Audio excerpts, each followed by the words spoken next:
नमस्कार दोस्तों, कैसे हैं आप सभी लोग। उम्मीद करता हूं आप लोग बहुत अच्छे होंगे। दोस्तों, आज के अपने इस वीडियो के माध्यम से मैं आप लोगों से यूपीपीएससी आयोग के बारे में डिस्कस करना चाहता हूं।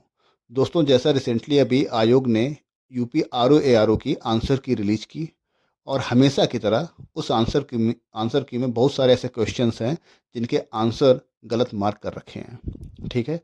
और ये ऐसा फर्स्ट टाइम नहीं हो रहा है। जब यूपी पीसीएस प्रीलिम्स का एग्ज़ाम हुआ था 2024 वाला, उसमें भी ऐसा किया गया। बहुत सारे आंसर्स गलत मार्क कर रखे थे आंसर की में। और उसके बाद में जो बच्चे एस्पिरेंट्स इन हो रहे थे उस आंसर की के हिसाब से, वो आउट हो जाते हैं, और जो बच्चे ऑल आउट थे वो बच्चे इन हो जाते हैं, प्रीलिम्स में क्वालिफाई कर जाते हैं। ये ऐसा क्यों हो रहा है? और उसका भी मैं एक रीज़न बताता हूँ। इन्होंने क्या किया, इन्होंने यूपी पीसीएस प्रीलिम्स में जो आंसर की जारी की, उसके बाद में उसका रिवाइज आंसर की भी नहीं दिया। और ये हमेशा ऐसा करते हैं। पहले क्वेश्चन आंसर की जारी करेंगे, उसमें कुछ ऐसे क्वेश्चंस हो गए जिसके गलत आंसर्स मार्क करेंगे, और उसके बाद में सीधे रिजल्ट जारी कर देते हैं, और उसका रिवाइज आंसर की लेके नहीं आते हैं। तो बच्चे जो ऑलरेडी इन हो रहे थे वो आउट हो जाते हैं, जो आउट थे वो इन हो जाते हैं। तो इसमें बहुत सारे क्वेश्चंस कंसर्न हैं। जो क्वेश्चंस हैं वो रेज होते हैं आयोग के ऊपर। मैं ये नहीं कह रहा हूँ कि गवर्नमेंट इसमें कहीं भी किसी भी तरीके से इन्वॉल्व है, क्योंकि गवर्नमेंट हर तरफ से कोशिश कर रही है किसी भी तरीके से एक फुल प्रूफ, एक लीकेज फ्री एग्ज़ाम कंडक्ट किया जाए। ठीक है, जिसमें एस्पिरेंट्स को किसी भी तरीके से कोई भी परेशानी का सामना ना करना पड़े। और इसमें गवर्नमेंट ने बहुत सारे कानून भी लाए हैं। तो गवर्नमेंट अपना काम अच्छे तरीके से कर रही है, but again when it comes to the आयोग, तो आयोग के ऊपर भैया सवालिया निशान लगता है। इसमें कोई भी डाउट नहीं है। आप अगर जो आंसर की, मुझे ये मतलब बहुत ही विडंबना है। मुझे हंसी भी आती है कि आप पूरे साल आपका एक ही काम है कि एग्ज़ाम क्वेश्चन पेपर बनाना। ठीक है, R O A R O का और UP P C S prelims का आपको एग्ज़ाम कंडक्ट करवाना। ऐसे और भी एग्ज़ाम होंगे जो ये कंडक्ट करवाते होंगे। ठीक है, आप खुद ही क्वेश्चन पेपर बनाते हो, और उस क्वेश्चन पेपर का आपको खुद को आंसर नहीं पता है, और उसके गलत आंसर देते हो। जब आंसर की आप रिलीज करते हो तो उसके गलत आंसर्स, मतलब 7 से 8 10 क्वेश्चन, 15 क्वेश्चन ऐसे होते हैं जिनके आप गलत आंसर मार्क करते हो। चलो कोई बात नहीं, आपने गलत आंसर मार्क किए, बट आप दोबारा रिजल्ट सीधे डिक्लेयर कर देते हो without releasing the revise answer की। और फिर आप कहोगे कि बच्चे आप पर ट्रस्ट नहीं करते हैं। तो आप बताओ, बच्चे आप पर कैसे ट्रस्ट करें? है ना? ये कॉन्फिडेंस बच्चों का कैसे, आयोग के ऊपर कॉन्फिडेंस बिल्ड होगा, या बच्चे कैसे आयोग पर ट्रस्ट कर सकते हैं? नहीं करेंगे। आपने आंसर की रिलीज किया, चलो ठीक है, ह्यूमन एरर है, कुछ भी है, आपने गलत आंसर उसमें मार्क किए। आपको रिवाइज आंसर की लेके आनी चाहिए। ऐसा आपने यूपी पीसीएस प्रीलिम्स में नहीं किया, और मुझे लगता है ऐसा ये R O A R O वाले भी इसमें नहीं करेंगे। ठीक है। तो ये बहुत ही गलत चीज़ है। मैं आप लोगों से रिक्वेस्ट करूंगा, जो भी आपको लगते हैं कि क्वेश्चंस गलत हैं, जिसके आंसर्स गलत हैं, उनका आप ऑब्जेक्शन कीजिए।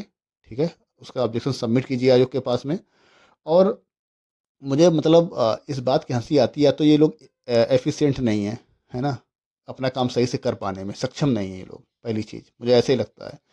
अगर सक्षम है, एफिशिएंट है, और आप ये जानबूझ कर कर रहे हैं, तो इसका मतलब आप करप्ट हैं। समझ पा रहे हैं? मैं बहुत ही खुलकर बोल रहा हूँ, इसमें मुझे किसी भी प्रकार का कोई डर नहीं है। अगर आप एफिशिएंट हैं, फिर भी ऐसा हो रहा है, जिसका मतलब कहीं ना कहीं करप्शन इसमें इन्वॉल्व है। आप ऐसा कैसे कर सकते हैं कि आप जो आंसर क्वेश्चन पेपर बनाएं उसका आंसर ना दे पाएँ?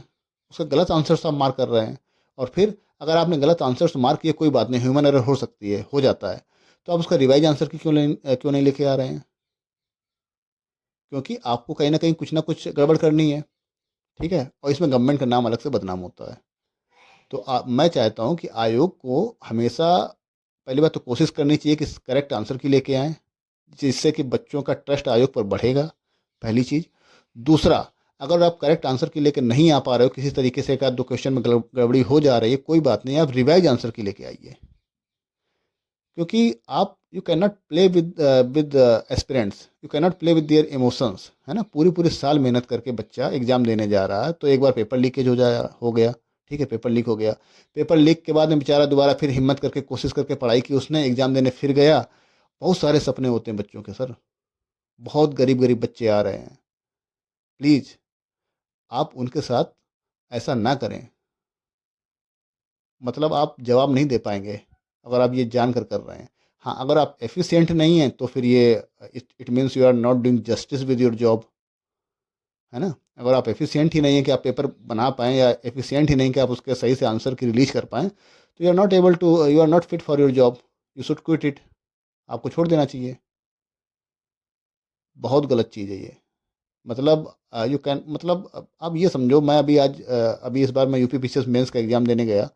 आप ट्रस्ट में आप विश्वास नहीं कर सकते हो कैसे कैसे बेचारे बच्चे आ रहे हैं, स्लीपर्स में बच्चे आ रहे हैं एग्ज़ाम देने, हाफ पैंट में एग्ज़ाम देने आ रहे हैं। ऐसा नहीं है कि उनके पास है इसलिए नहीं पहने, उनके पास है ही नहीं। बेचारे गरीब बच्चे हैं, पूरी पूरी साल मेहनत कर रहे हैं, दिन रात मेहनत कर रहे हैं। 1% भगवान के लिए डर जाओ यार। भगवान के लिए डरो, बच्चों के साथ जस्टिस करो, ये बहुत ही गलत चीज़ है। प्लीज़ सर, जो भी अगर मेरा कोई वीडियो देख रहा है, तो प्लीज़ ऐसा मत कीजिए आप लोग। आप मुझे भरोसा है आप लोग एफिशिएंट हैं, आप अच्छा पेपर बना सकते हैं, you are capable enough. But पता नहीं ऐसा क्यों कर रहे हैं, आप गलत आंसर की रिलीज कर रहे हैं। और अगर गलत कर भी रहे तो रिवाइज आंसर क्यों नहीं लेकर आ रहे हैं। बच्चे कैसे आप पर ट्रस्ट करेंगे। बहुत ही गलत चीज़ है। और मैं सभी एस्पिरेंट से बोलना चाहता हूँ कि आप लोग ऑब्जेक्शन करिए, जिन जिन क्वेश्चंस पे आपको डाउट है, ठीक है, ऑब्जेक्शंस करिए। और पढ़ाई बिल्कुल भी मत बंद करिए, लगातार पढ़ते रहिए, क्योंकि अभी यूपी पीसीएस प्रीलिम्स का एग्ज़ाम आ रहा है। अगर जो आप यहाँ पर किसी भी तरीके से रह भी गए, इसमें पीसी आर ओ प्रीलिम्स में क्वालिफाई नहीं कर पाए, तो आपका यूपी पीसीएस प्रीलिम्स का एग्ज़ाम है, उसमें आप क्वालिफाई कर जाएंगे, मुझे मुझे पूरा भरोसा है। मेहनत करते रहिए, पीछे नहीं हटना है, लगे रहना है, ठीक है, ढंग से तैयारी कीजिए। और जिसका भी 125 के आसपास बन रहा है जनरल कैटेगरी में, इसी हिसाब से आप बाकी भी लोग देख लीजिए, तो मेरे हिसाब से आपको मेंस में लग जाना चाहिए बिना किसी रुकावट के, ठीक है। अपना 100% दीजिए। एंड मुझे बहुत ही मतलब अजीब लगता है ये सब सुनकर कि आंसर की जो आ रही है उसमें 5 5 7 7 10 10 नंबर ऐसे गलत हैं। मतलब सच में इट्स पेनफुल, है ना। चलो, thank you so much for watching this video. और उम्मीद करता हूँ आयोग जागेगा और सभी बच्चों के साथ जस्टिस होगा, और सभी बच्चे बहुत अच्छे तरीके से एग्ज़ाम देंगे, क्वालिफाई करेंगे, और एक फेयर एग्ज़ाम आगे चल के कंडक्ट होंगे, और रिवाइज आंसर की भी जारी होगी। Thank you so much for watching this video. Thank you.